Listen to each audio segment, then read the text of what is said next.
টাকা কি মাইরা খামু? টাকা রাখ।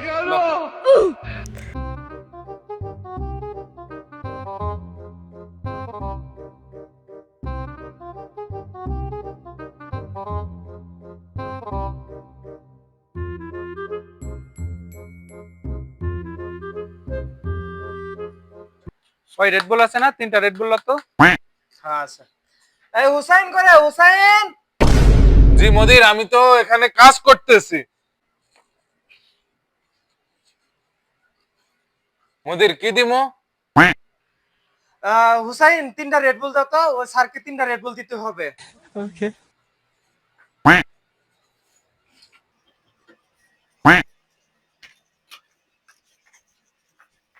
ওকে আনছো 3টা রেড বুল? আনছি। যে ভাই আপনার আর কিছু লাগবে? একটা উমান চিপস লো আর 2টা কিটকেট লো। ওকে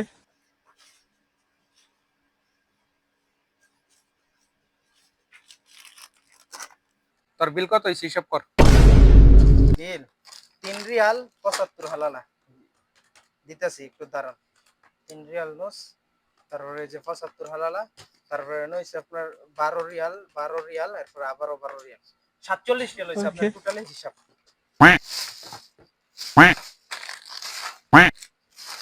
মুদির আপনার মাল। ভাই টাকাটা। টাকা কি মাইরা খামু? টাকা রাখ। তোর কপালটা পালা, যদি আজকে বাংলাদেশে হইতো তোর গাইরা মানে মাটির তলে হালার পো হালা। এনেন আপনি বাকি টাকা না, এনেন আপনি 3 রিয়াল বাকি। কিরে কিরে তুই টাকাটা ফেকা দিলি কে?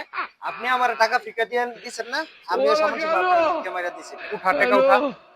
আপনার টাকা আপনি উঠাইলেন, টাকা উঠায় আমি দে। আপনার টাকাটা উঠাই নিছি না, আপনারটা আপনি উঠাই তুই উঠাবি না টাকা? না, আমি উঠাবো না। কত দিটা? 3 রিয়াল না?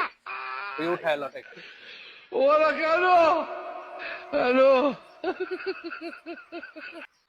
এইসব কাস্টমারের লাগিয়া মন মানসিকতা অনেক নষ্ট হয়ে যায়, মনটা কেসো না বইয়া বাইরে গিয়ে বয়ে থাকি। ওই শিট, আর ভাল লাগে না এইসব কাম কাজ। কাস্টমার এরকম জ্বালাইলে। বন্ধুরা, আপনারা কেউ দোকানপাটে গিয়ে এরকম বড় ধরনের দাপট দেখাবেন না।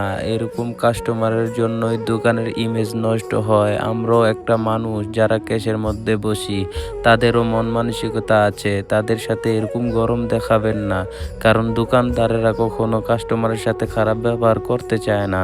শুধুমাত্র আপনাদের জন্যই তারা।